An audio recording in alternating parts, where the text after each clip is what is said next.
हम्म, चलो इसका आंसर बताओ। इस क्वेश्चन का आंसर तेरे मैक्सिमम 1 मिनट लगेगा। सिर्फ जो की पॉइंट है ना, अगर वो समझ में आ जाता है तो ये क्वेश्चन हो जाता है। वैसे तो अब सबको पता चल गया होगा, क्योंकि जब मैं इंटरवल बता रहा था तो बहुत बार इसको डिस्कस किया हूँ, काउंटेबिलिटी में भी डिस्कस किया हूँ, और ये क्वेश्चन लगभग 3 से 4 बार बता चुका हूँ। अब बार बार बोल रहा हूँ, कनेक्टेड मतलब इंटरवल। तो ये क्वेश्चन अगर ये समझ में आ गया तो मैक्सिमम 1 मिनट लगेगा।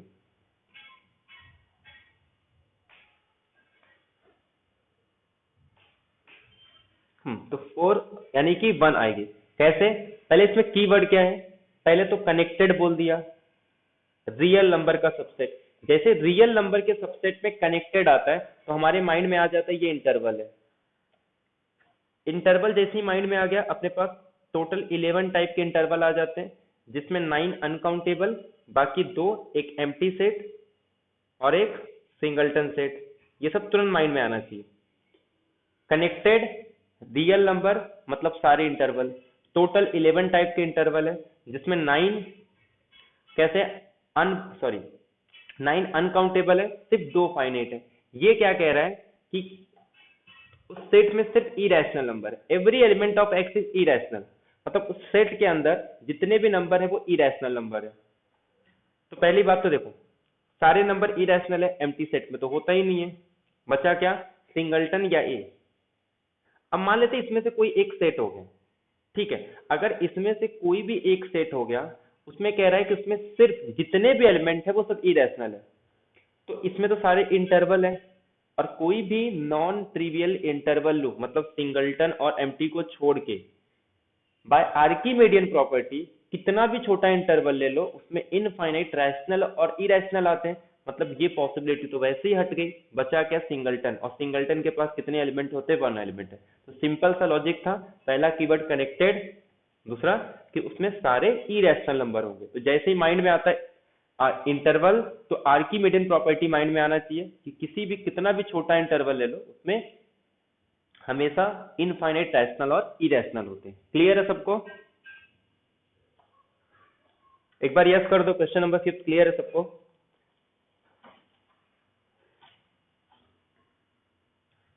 ये भी और भी आया क्वेश्चन, मैं सीक्वेंस से ले रहा हूँ 2011 से, तो उसके बाद फिर और एक क्वेश्चन इससे रिलेटेड है, ठीक है।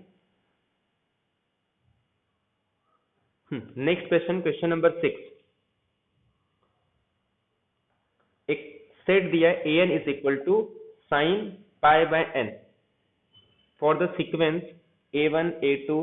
इसका सुप्रीमम कैलकुलेट करना है, ठीक है। 0 attend, 0 not attend, 1 it is attend, fourth 1 it is not attend. Time ले लो इसमें 2 मिनट का।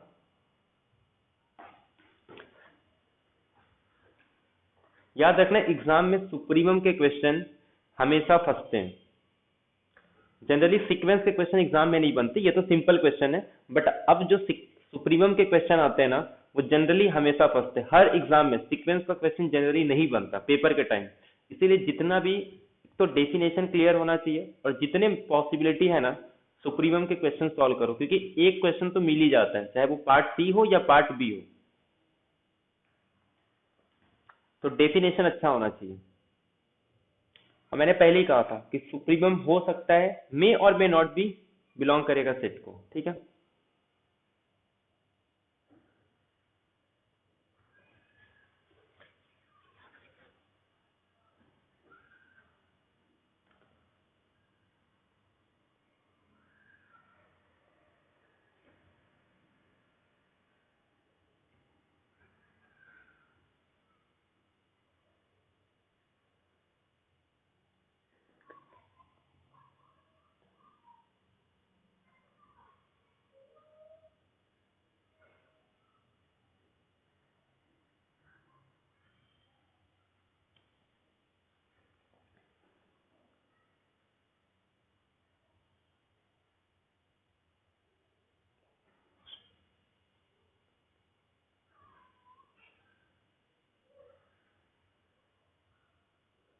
चलो ध्यान दो। देखो पहला कीवर्ड तो ये है अपना ऑप्शन, कि किसी भी ऑप्शन में 0 और 1 दिया, इससे ये क्लियर हो गया ये बाउंडेड है। अगर ये नहीं भी दिया होता तो ऑलरेडी अपने को पता है कि साइन कैसा फंक्शन है, बाउंडेड फंक्शन है इन रियल नंबर, ठीक है। और एक चीज ये भी पता है कि बाउंडेड है तो किससे बाउंड रहता है, sine x is bounded by -1 to 1। इसकी सारी वैल्यू क्या होगी, माइनस और 1 के बीच में होगा। मतलब 1 से ग्रेटर देन में अगर कोई भी वैल्यू ले लूं, ये सारे इसके अपर बाउंड हो जाएंगे। तो इसमें जो सबसे छोटा अपर बाउंड है वो 1, ये सारे लोअर बाउंड, सबसे छोटा लोअर बाउंड -1, तो ये अपना हो जाता है, इसको बोलते हैं ग्रेटेस्ट लोअर बाउंड, इसी को बोलेंगे इन्फीमम। ये हो जाता है अपना सुप्रीमम यानी कि लिस्ट अपर बाउंड। बट पहले ये चेक करते हैं कि ये एलिमेंट है इसके पास। इससे तो यही क्लियर हो गया कि मैक्सिमम ज्यादा से ज्यादा अगर गया भी तो 1, कम से कम कितना गया -1, बट हो सकता है कि उतना भी ना पहुंचे। तो इसके लिए अपने ऑप्शन को देखना पड़ेगा, ठीक है। अरे सॉरी, अपने पास साइन पाई बाय एन क्या गिवन है, ये अपने पास an गिवन है साइन पाई बाय एन। अब मैं n क्या है, नेचुरल नंबर, अगर मैं यहाँ पे 1 पुट कर दूं, पहले तो एक काम करो, सबसे पहले तो ये चेक कर लो क्या 1 है या नहीं। अगर 1 आ गया ना तो वैसे सुप्रीमम क्या हो जाएगा 1, क्योंकि उससे बड़ी वैल्यू तो हो नहीं सकती। क्या किसी भी पॉइंट के लिए ये 1 आएगा, क्या n को ऐसा कोई वैल्यू है कि मैं n पुट कर दूं और साइन पाई बाय n की वैल्यू 1 आ जाए। मैं n को ऐसा क्या पुट करूं कि साइन पाई बाय n 1 आ जाए, है कोई ऐसी वैल्यू 2, तो एक वैल्यू मिल गया ना, अब 1 है। अब इससे बड़ी वैल्यू तो इसमें हो ही नहीं सकती, मतलब 1 इसका सुप्रीमम है और सुप्रीमम अटेन कर रहा है, तो आंसर तो वही हो गया। अगर इन्फीमम पूछता तो इन्फीमम अपने को पता क्या होता है, -1। -1 कब होता है, जब ये पाई होगा। अगर मैं n को 1 पुट कर दूं तो -1, मतलब इसका -1 इन्फीमम वैल्यू है, वो अटेन कर रहा है। सुप्रीमम इसका 1 है, वो भी इसको अटेन कर रहा है। तो इसका आंसर क्या आ जाएगा, 1 and it is attain. Infimum होता तो -1 एंड विच इज अटेन, ठीक है।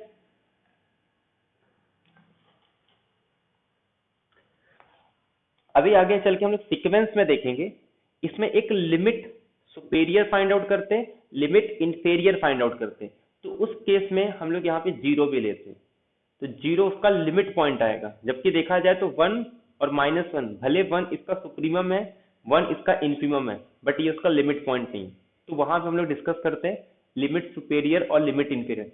जनरली जो क्वेश्चन बनते हैं उसमें आपको सुप्रीमम भी देखने को मिलेगा, आपको इन्फीमम भी देखने को मिलेगा, लिमिट सुप देखने को मिलेगा, और लिमिट इन, यानी कि limit superior, limit inferior, supremum और इन्फीमम। इसको लोअर अपर लिमिट भी बोलते हैं, इसको लोअर लिमिट भी बोलते हैं। जितने भी लिमिट पॉइंट है वो इकट्ठा करो, उसमें सुप्रीमम और इन्फीमम निकालते हैं। ये सब हम लोग डिस्कस करेंगे आगे, ठीक है। तो अगर सुप्रीमम इन्फीमम अच्छे से पता है तो साथ में लिमिट सुपेरियर लिमिट इंफेरियर भी पता होना चाहिए सीक्वेंस में, क्योंकि मिक्स क्वेश्चन आते हैं। क्योंकि अब जो क्वेश्चन पूछ रहे हैं ना उसमें सिर्फ सुप्रीमम इन्फीमम नहीं पूछता, 4 ऑप्शन रहते हैं, supremum, infimum, limit superior, limit inferior, ठीक है। तो क्वेश्चन नंबर 7, कॉम्पैक्ट सेट, अगर चाहे वो रियल नंबर पे हो, चाहे आर स्क्वायर पे हो, चाहे आर क्यूब पे हो, या किसी भी यूक्लिडियन स्पेस पे हो, कॉम्पैक्ट मतलब हीन बोरेल थ्योरम क्या कहता था कि किसी भी सेट को कॉम्पैक्ट तब बोलेंगे जब वो क्लोज एंड बाउंडेड होगा, ठीक है। दिस इज हीन बोरेल थ्योरम। जनरल टोपोलॉजी में थोड़ा केस अलग हो जाता है, यहाँ पे if and only if condition आता है, वहां पे थोड़ा डेफिनेशन में अलग होता है। बट यहाँ पे R/n, सिर्फ रियल नहीं, पूरे R/n पे यूक्लिडियन स्पेस के अंदर कोई भी सेट कॉम्पैक्ट है मतलब क्लोज एंड बाउंडेड, कोई सेट क्लोज एंड बाउंडेड है तो सेट को कॉम्पैक्ट बोलते हैं। अगर इन जनरल टोपोलॉजी की बात करते हैं तो ये ट्रू नहीं होता। तो हम लोग रियल एनालिसिस पढ़ रहे हैं तो इस रिजल्ट को मान के चलेंगे। और क्लोज फाइंड आउट करने अपने को आता है कि कैसे क्लोज चेक करते हैं, बाउंडेड भी चेक करने आता है। तो ऑप्शन नंबर 1, आर स्क्वायर पे पूछ रहा है, मतलब जैसे ही R/n पे आ गया तो ये माइंड में क्लियर हो जाएगा, अपने को डायग्राम ड्रॉ करना है। और डायग्राम की हेल्प से अपने को ये आइडेंटिफाई करना है कि सेट कॉम्पैक्ट है या नहीं। पहला ऑप्शन है कि वो सारे order pair such that mod x is less than equal to 1, mod Y greater than equal to 2। वैसे जैसे क्वेश्चन लिखता हूँ ना वैसे ही माइंड में क्लियर आ जाना चाहिए कि कौन सा सेट बाउंडेड है, कौन सा सेट क्लोज है। क्वेश्चन को देखते माइंड में आना चाहिए कि क्या ये क्लोज या बाउंडेड हो सकता है या नहीं। सेकेंड, वो सारे order pair mod x is less than equal to 1, mod y square is less than equal to 2।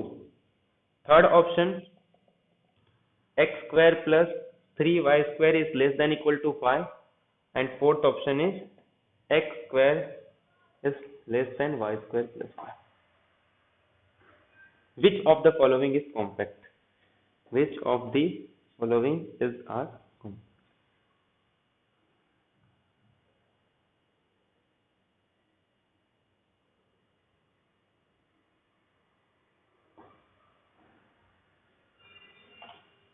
2 minute हर एक का डायग्राम माइंड में आने के लिए। 30 सेकेंड 30 सेकेंड 30 सेकेंड 30 सेकेंड। सिर्फ डायग्राम माइंड में आ गया। वैसे डायग्राम बनाने की जरूरत नहीं है, वो इससे ही क्लियर हो जाता है कि कॉम्पैक्ट है या बाउंडेड है। इसमें तो ड्रॉ भी कर सकते हो, ये तो डायरेक्ट पता चल रहा है कि कहाँ प्रॉब्लम है, क्लोज में प्रॉब्लम है या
आया सबका आंसर?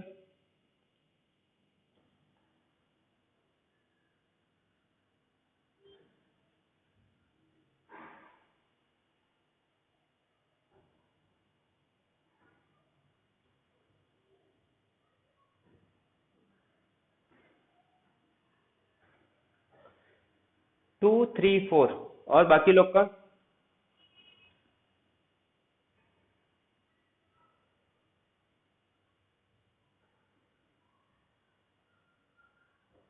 फोर नहीं है और बाकी? Two three.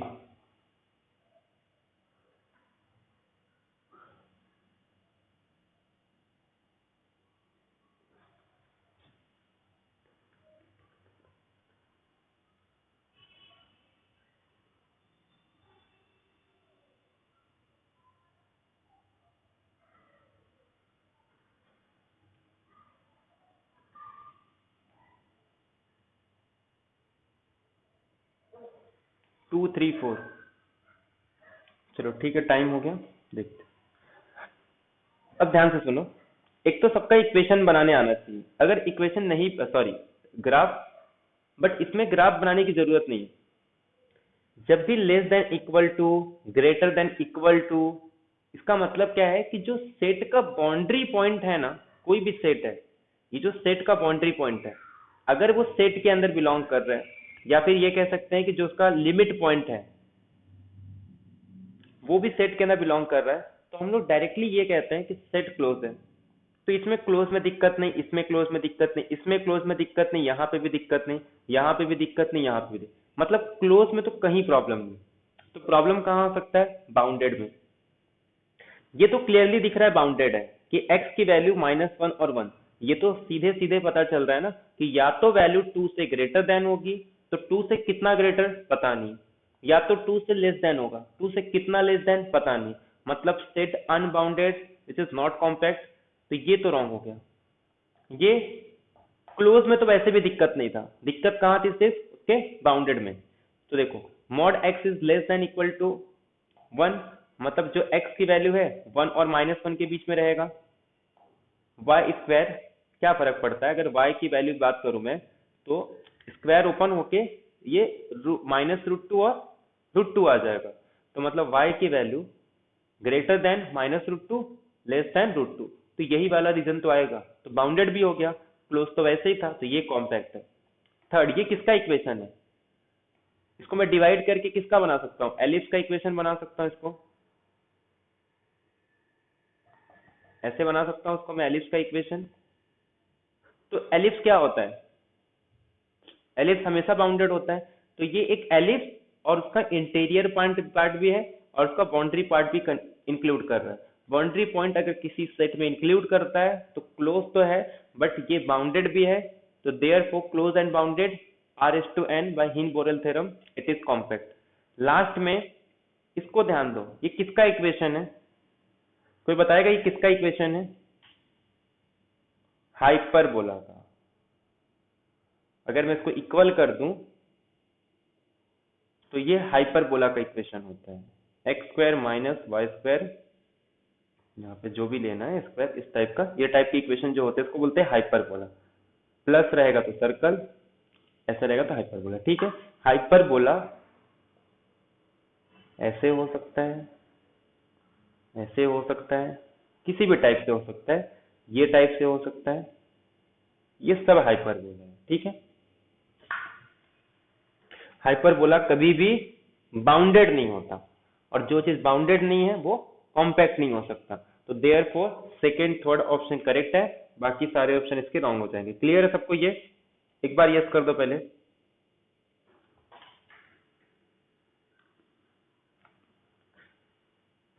मैं नेक्स्ट क्वेश्चन लिख रहा हूं, ये भी रिपीटेड क्वेश्चन है, थोड़ा क्वेश्चन में चेंज किया है, but as it is same question था जो एग्जाम में रिपीट हुआ था, कि for each j is equal to 1 2 3, A जो है एक फाइनाइट सेट है जिसमें कंटेन कर रहे हैं कम से कम 2 एलिमेंट, कंटेनिंग एटलीस्ट 2 डिस्टिंक्ट अलग अलग एलिमेंट्स है। देन वही सेम क्वेश्चन है जो इससे पहले पूछा गया था, तो एग्जाम में बहुत सारे ऐसे क्वेश्चन आते हैं जो रिपीटेड होते हैं। ठीक है, 2 से 3 क्वेश्चन तो जनरली आपको मिल ही जाएंगे। काउंटेबल, ये फाइनाइट तक रोक रहा है, उसके बाद उसका इस काउंटेबल,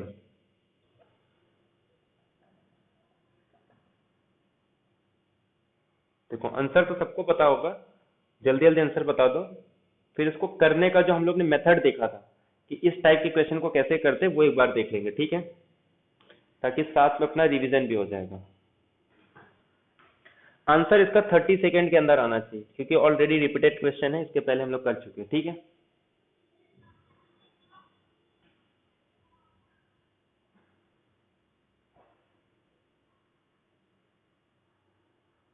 जल्दी जल्दी 30 सेकंड के अंदर इसका आंसर तो आ जाना चाहिए। वही सेम क्वेश्चन है, क्वेश्चन को थोड़ा चेंज कर दिया वर्डिंग में, बाकी ऑप्शन तो लगभग सेम है, कहने का मतलब भी वही सेम है।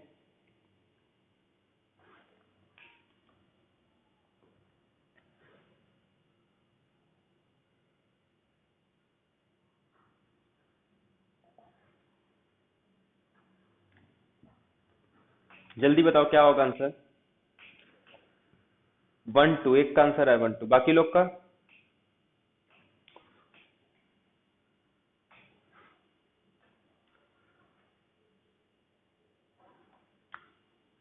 वन थ्री काउंटेबल है ये?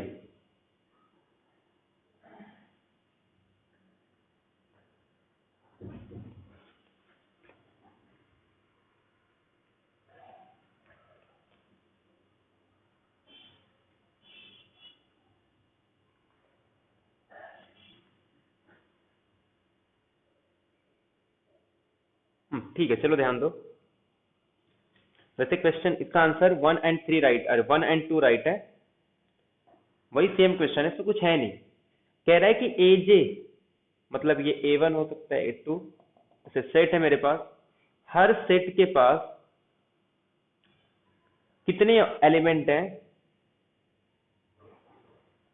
कम से कम इतने एलिमेंट तो है, और ये दोनों आपस में डिस्टिंक्ट है, एटलीस्ट 2 डिस्टिंक्ट एलिमेंट है।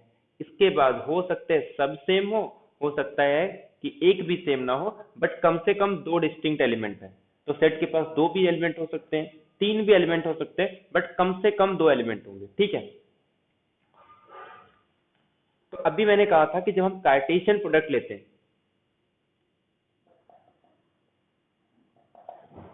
अब ये तो मुझे पता नहीं इसके पास कितने एलिमेंट है। हो सकता है इसके पास एक एलिमेंट हो सकता है इसके पास दो एलिमेंट हो सकता है इसके पास तीन एलिमेंट हो। तो मैं क्या कर सकता हूँ, एक सेट बना सकता हूँ जिसमें सिर्फ दो एलिमेंट हो, एक सेट बना सकता हूँ जिसमें तीन एलिमेंट हो। मान लेता हूँ एक सेट बना रहा हूँ जिसके पास सिर्फ दो एलिमेंट है। एक सेट बना सकता हूँ जिसमें कितने एलिमेंट हो, तीन एलिमेंट हो, बट रहेंगे तो सब फाइनाइट ना। ऐसे मैं एक एन बना दूंगा जिसके पास कुछ फाइनाइट एलिमेंट होंगे। तो A1 के पास मतलब ऐसे सेट जिसमें दो एलिमेंट होंगे, तीन एलिमेंट होंगे, चार, और ऐसे एन इसके पास फाइनाइट एलिमेंट होंगे। तो अगर मैं ऐसे फाइनाइट नंबर ऑफ टाइम्स लूं तो कितने एलिमेंट होंगे, मैक्सिमम कितने एलिमेंट, जरूरी नहीं कितने हो सकते हैं दो हो, सबके पास दो सेम हो सकते हैं, बट कम से कम दो होंगे। तो अगर मैं इसको फाइनाइट ले रहा हूं, ये ऐसा नहीं कि A1 फिक्स में बोल रहा हूं, मतलब हो सकता है किसी के पास दो हो, किसी के पास तीन हो, बट कम से कम हर एक के पास, मैं कम से कम मान के चलता हूँ कि इसके पास भी कम से कम टू एलिमेंट है, इसके पास भी कम से कम टू एलिमेंट है, हर एक के पास कम से कम, मतलब इससे तो ज्यादा ही होंगे, कम से कम दो एलिमेंट है। बट मुझे कितने टर्म लेने हैं,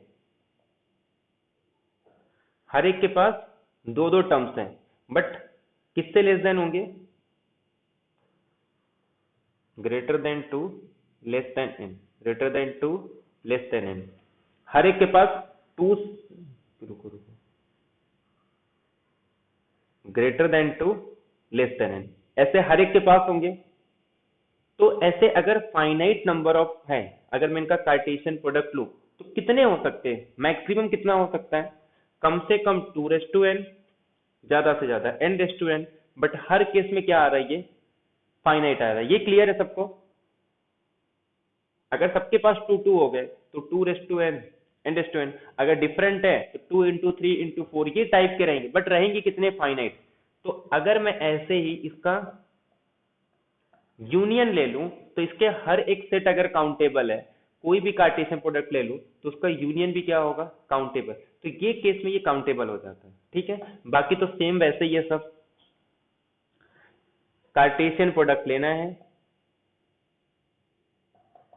इन्फिनिटिव तक, तो कम से कम दो भी मान के चलूं ना कि हर एक के पास कम से कम दो एलिमेंट है, तब भी ये कितने हो जाएंगे, टू रेस टू अलिफ नॉट, कम से कम मान रहा हूं तो टू रेस टू अलिफ नॉट। बट इन जनरल हो सकता है किसी में तीन हो, चार हो, बट हम लोग ने देखा है कि ये कितना भी हो जाए, टू रेस टू अलिफ नॉट ले लो या अलिफ नॉट रेस टू अलिफ नॉट ले लो, ये सब का आंसर कितना आता है, सेम ही आता है। या फिर सी रेस टू अलिफ नॉट भी ले लोगे ना, ये हम लोग एरिथमेटिक ऑफ काउंटेबिलिटी में डिस्कस कर चुके हैं कि टू से लेके सी रेस टू अलिफ नॉट, क्योंकि सी रेस टू अलिफ नॉट क्या होता है, तो इसको लिख सकता हूँ टू रेस टू अलिफ नॉट, और ये इंडाइसिस का रूल भी फॉलो करता है सारे, तो टू रेस टू अलिफ नॉट, दोनों में लार्जर क्या है, अलिफ नॉट, तो ये भी क्या आ जाएगा, सी। मतलब हर एक की क्वांटिटी सी आती है, तो मैक्सिमम ये कितना हो सकता है, सी। कम से कम भी सी, ज्यादा से ज्यादा भी सी। क्लियर है सबको ये? तो ये कैसा हो गया, अनकाउंटेबल। इसमें किसी के इक्विवेलेंट तो बोला नहीं है, अनकाउंटेबल बोला है। तो जिसमें आर्बिट्ररी यूनियन बोला है, हर एक सेट अगर फाइनाइट है तो उसका यूनियन भी ले लो तब भी क्या आएगा, ये काउंटेबल आएगा। हर सेट काउंटेबल है, उसका काउंटेबल यूनियन ले लो तो वो भी काउंटेबल। पहला ऑप्शन करेक्ट। सेकेंड में कह रहा था ये फाइनाइट था, तो फाइनाइट है मतलब सब काउंटेबल है, उसका यूनियन ले लेंगे तो भी काउंटेबल। तो रुको रुको रुको, उसमें अनकाउंटेबल बोला है, तो ये कैसा आएगा, ये रॉन्ग आ जाएगा। थर्ड में क्या बोल रहे हैं कि ये जो सेट है ये अनकाउंटेबल आएगा जब इन्फिनिटिव तक लेंगे, तो 1 और 3 ऑप्शन करेक्ट है। फोर्थ में बोल रहा है कि ये जो यूनियन है ना, ये वाला सेट अनकाउंटेबल है, तो ये तो रॉन्ग आ जाएगा क्योंकि ये कैसा है, काउंटेबल। तो 1 और 3 ऑप्शन करेक्ट है। क्लियर है सबको? Question number 8।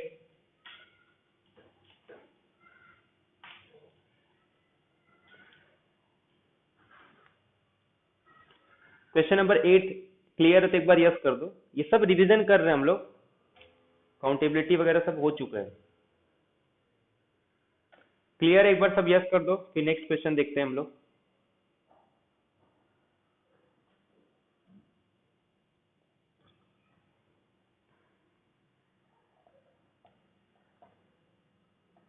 अगर क्लियर है तो एक बार मैसेज कर दो सब।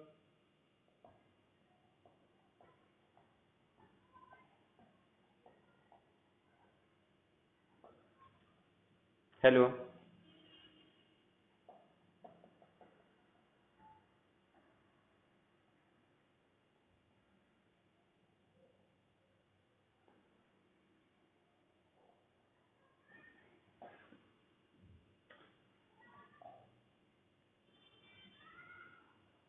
चलो इसका आंसर बताओ।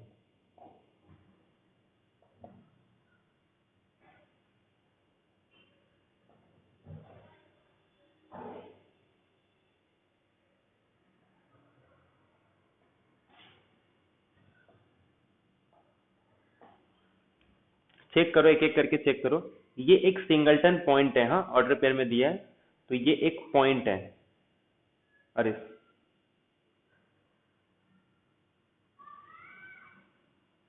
ये आर कैसे आएगा, आर स्क्वायर आएगा। ठीक है, इसमें रॉन्ग दिया, आर स्क्वायर आएगा।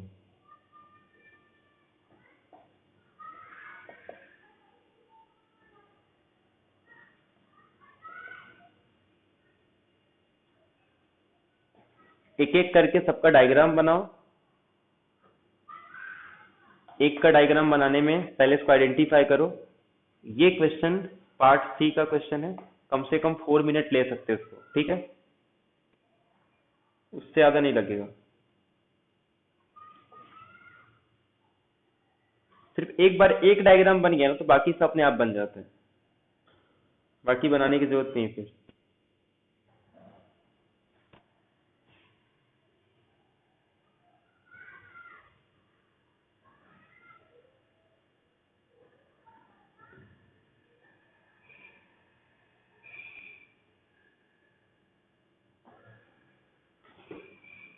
विच of the following subsets of R square are connected. Connected का मतलब सिंपल है, अगर दो सेट है उसके, मतलब पहले एक सेट ले लो, कोई भी एक सेट है, उसको कनेक्टेड बनाने के लिए उसके हर दो पॉइंट को किसी भी तरीके से कनेक्ट कर दो बस।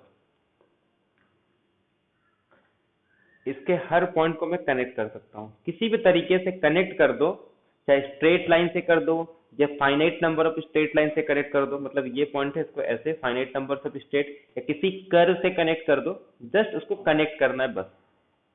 चाहे वो ग्राफ कॉन्टिन्यूअस हो कैसा भी हो, बट उसको कनेक्ट करना है। अगर पॉसिबल है उसके हर दो पॉइंट को कनेक्ट करना तो उस सेट को कनेक्टेड कहते हैं। और कोई दो सेट कनेक्टेड है उसका यूनियन तब कनेक्टेड होता है जब एटलीस्ट एक पॉइंट, कम से कम एक पॉइंट कॉमन हो। मतलब ए कनेक्टेड, बी कनेक्टेड, उनका इंटरसेक्शन अगर नॉन एम्प्टी है तो ए यूनियन बी कनेक्टेड आ जाएगा, otherwise A union be connected नहीं होता। इसका यूज कर लो, एक क्वेश्चन बन जाएगा। एक ही डायग्राम ड्रॉ करो और इसका यूज करो कि दो सेट का यूनियन कनेक्टेड तब होता है जब उनका इंटरसेक्शन क्या होना चाहिए, नॉन एम्प्टी आना चाहिए। तभी अगर दो सेट कनेक्टेड है तो उनका यूनियन भी कनेक्टेड हो जाता है। इंटरसेक्शन तो रहता ही है, यूनियन में ये कंडीशन लगता है। वन और बाकी लोग का सबका डायग्राम ड्रॉ करो। पहले तो ये समझो कि डीएबी को डिफाइन कैसे किया है, क्योंकि एग्जाम में सबसे इंपॉर्टेंट ये रहता है कि ऐसे क्वेश्चन आते ही एग्जाम में डर लगता है कि दिया क्या है। तो सबसे पहले इसका डेफिनेशन देखो कि डी ए बी आर है क्या, उसके बाद फिर इनको एक एक कोई भी इसमें से डायग्राम ड्रॉ हो गया तो बाकी सारे क्वेश्चन अपने आप बन जाते हैं। और ऐसा क्वेश्चन 2 से 3 क्वेश्चन ऐसा भी आ चुका है, ठीक है। तो एक मैं करा देता हूँ, बाकी प्रीवियस ईयर के क्वेश्चन पेपर में देख लेना, सेम वैसे ही है।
हो गया?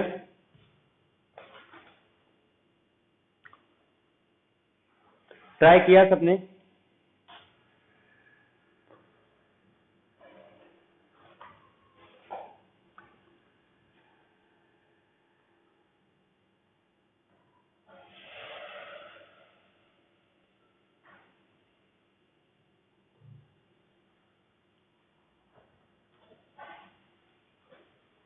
चलो ध्यान दे यहाँ पे, पहले तो इसको समझो ध्यान से, ये गिवन क्या है। यहाँ पे एक नोटेशन दिया है DABR, कि कह रहा है कि एक सेट बनाओ जिसमें वो सारे ऑर्डर पेयर होंगे जो एक इक्वेशन बना रहा है, किसका? एक सर्कल का इक्वेशन बना रहा है, ठीक है, जिसका सेंटर AB है और जिसका रेडियस R है। और क्या करना है? उस सर्कल का इंटीरियर पार्ट लेना है, सिर्फ इंटीरियर पार्ट लेना है, ठीक है। सर्कल का बाउंड्री भी नहीं लेना है, जस्ट सर्कल का इंटीरियर पार्ट अपने को चाहिए, ठीक है।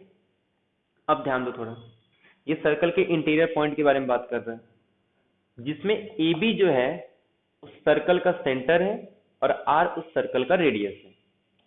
तो अब इसमें देखो, ये क्या कह रहा है कि सेंटर ओरिजिन पे है, रेडियस 1 पे है, तो सेंटर 1 रेडियस का सर्कल, ये एक सिंगलटन पॉइंट है कि जिसका x1 है और y0 है, x1 y0। याद रखना है, सिर्फ इंटीरियर पार्ट मेरा है, exterior part sorry boundary point मेरा नहीं है। ये जो ये वाला इंटीरियर पार्ट है ना, ये पूरा सर्कल जो दिख रहा है, ये सर्कल मेरा नहीं है, सिर्फ सर्कल का इंटीरियर पार्ट है, क्योंकि लेस देन दिया है, मतलब ये कह सकते हैं ये ओपन डिस्क है, ओपन यूनिट डिस्क बोल सकते हैं इसको, ठीक है। ये अपने पास क्या है? एक ओपन यूनिट डिस्क है, बोल सकते नहीं है, वो ओपन डिस्क है, ठीक है। 1 0 ये एक पॉइंट। सेकेंड क्या कह रहा है? एक सर्कल बनाओ जिसका सेंटर 2 हो, 2 0 मतलब x2 y0, और जिसका रेडियस 1 है, और उसका इंटीरियर पार्ट ले लो। तो मैं क्या करूंगा, 2 पे जाऊंगा,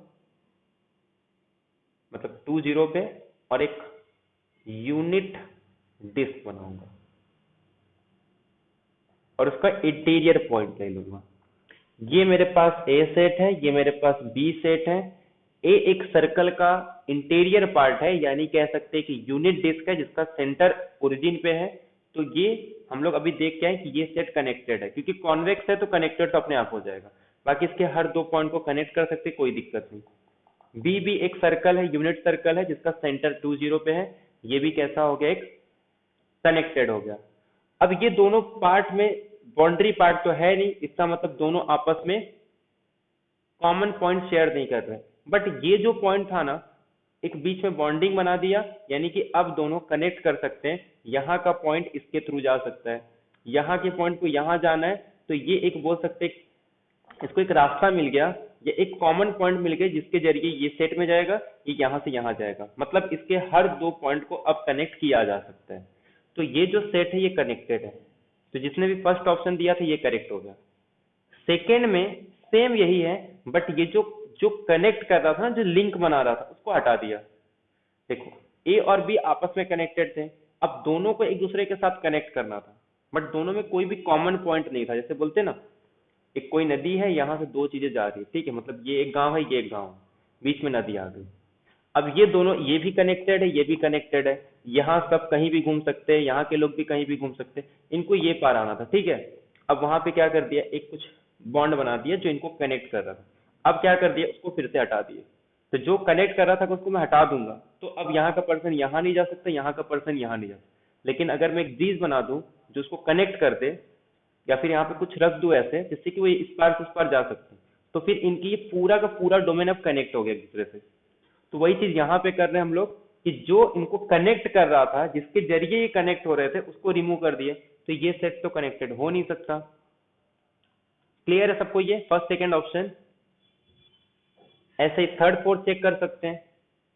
थर्ड फोर्थ में क्या हो गया, ये तो सेम था, एक यूनिट सर्कल,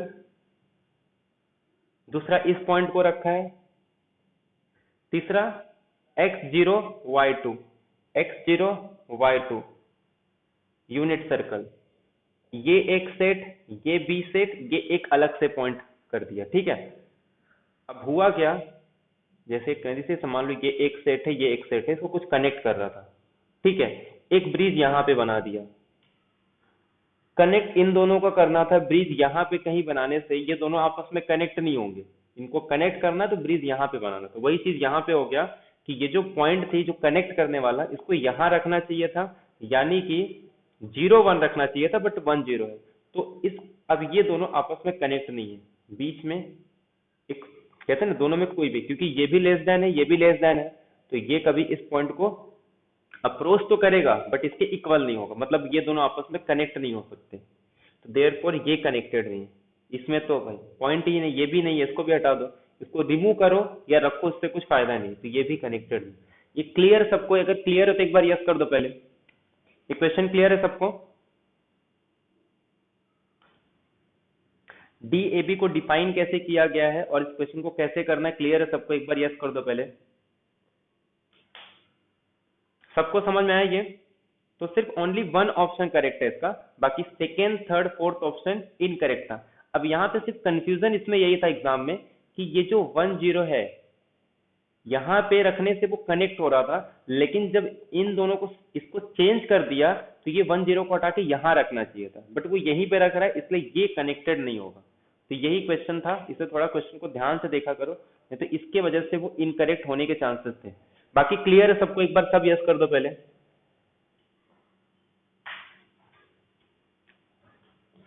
अगर सबको क्लियर है तो एक बार यस कर दो पहले।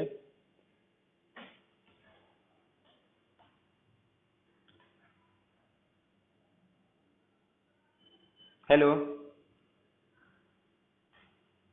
हाँ, इसमें और एक क्वेश्चन है, वही कनेक्टेड से रिलेटेड है। इसमें क्या कह रहा है, एक मैट्रिक स्पेस है, इन जनरल मैट्रिक स्पेस दे दिया है, ठीक है। एक मैट्रिक स्पेस है, ए उसका सबसेट है, वो भी कैसा दे दिया है, कनेक्टेड, ठीक है। कनेक्टेड सेट है, कम से कम 2 पॉइंट है, एटलीस्ट 2 पॉइंट है, एटलीस्ट 2 पॉइंट। क्या कह सकते हैं इसकी काउंटेबिलिटी के बारे में, क्या कह सकते हैं हम लोग?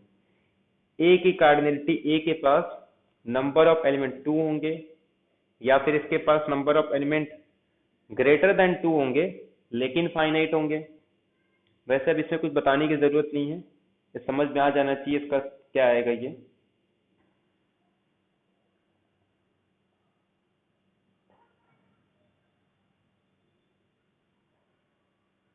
अनकाउंटेड क्या आएगा इसका आंसर?